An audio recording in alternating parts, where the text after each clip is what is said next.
Namaste. Welcome back to another episode of Living with a Legend. I'm Sarada Raghavan, and today's topic is a bit different. We are going to talk about something we all struggle with: changing habits. Whether it's about health, relationships, or life in general, we know that there are habits we need to change, but it's hard, isn't it?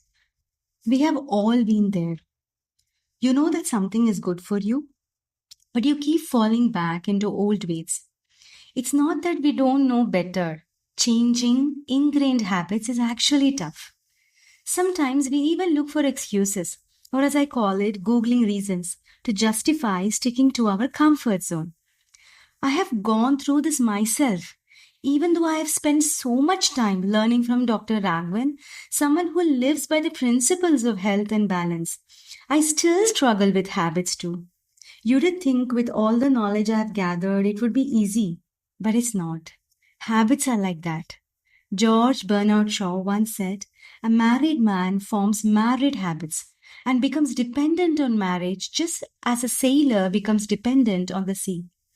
We adapt to our environment, forming patterns of behavior we stick to, even when we know they might not be good for us. And often it's only when we lose something, our health, our confidence, that we realize how important change is. For me, it was a health scare at a very young age that pushed me towards healthier choices. Yet, I've had my own struggles, especially when it comes to food and hydration. Let me tell you about my recent struggle with something as basic as drinking water. Yes, water. We all know how important hydration is, but even as you listen to this podcast, many of you might be dehydrated without even realizing it. So, let us all pause to have a sip of water, okay? Dr. Raghavan often quotes the Vedas when talking about water. Jalam, Jeevanam, Tarpanam, Hrudyat. It's a beautiful saying from the Vedas, which means water is life itself. It keeps our body functioning, calms our mind, and soothes our heart. But it's not just about drinking water. It's about when and how we drink it. One day, after enjoying my favorite meal, a nice bowl of vegetable pulao, which is whole grain of course, I reached out for a glass of water, as I usually do. Just then, Dr. Raghavan walked in and said gently, "Sharda, you might want to wait a bit before drinking that." Of course, he shared his favorite quote, Jalam, Jeevanam, Tarpanam, Hrudyat. Then he asked, "Have you ever thought about when we should drink water for the best health?" I shook my head, curious. He explained, "Ayurveda teaches us, Ajhirne beshajam vari, jirne tu bhalavartanam, bhojanante vishambari." That saying actually means water strengthens digestion, but if taken at the wrong time, it can weaken it too. See, when you drink too much water before a meal, it's like dousing a fire before it can cook the food. It dilutes the digestive juices and disrupts the digestion.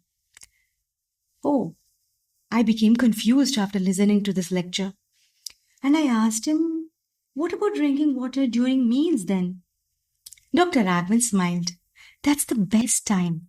Small sips during a meal help move the food through the stomach and aid digestion. Think you're kneading chapati dough.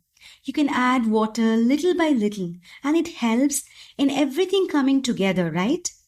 Similarly, a little water during meal helps form the chyme properly, which is a mixture of food and digestive juices that your stomach produces." Then I asked him, "But I've always had water right after my meal." Dr. Raghavan started laughing and he responded, "Most people do that. But drinking water immediately after eating disrupts the osmotic process. It dilutes your digestive enzymes. It will not allow food to be digested properly. It can cause bloating over time and lead to weight gain."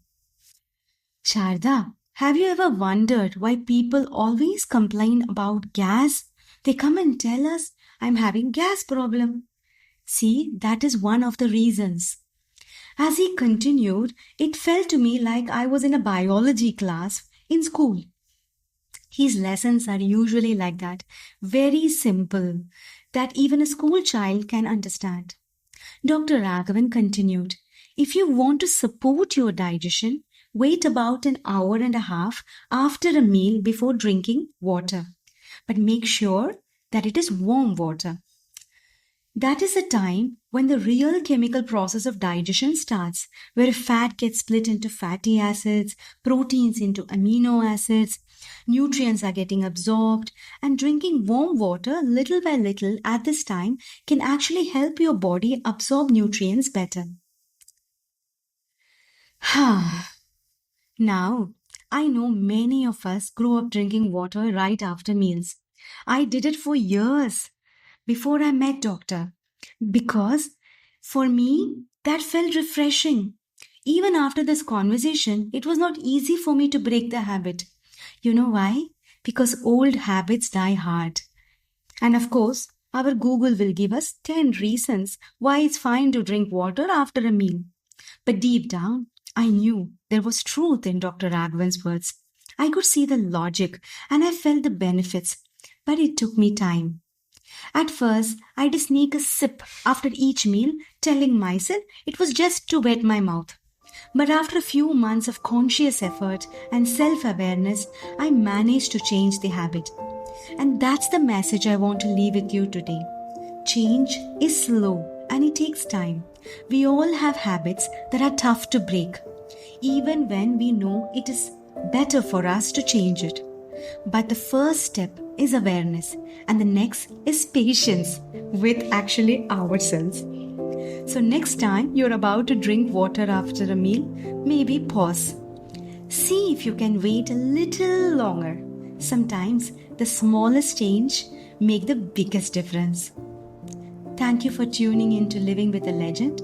I hope today's episode inspires you to reflect on the small habits in your life, like water intake, that could make a big impact.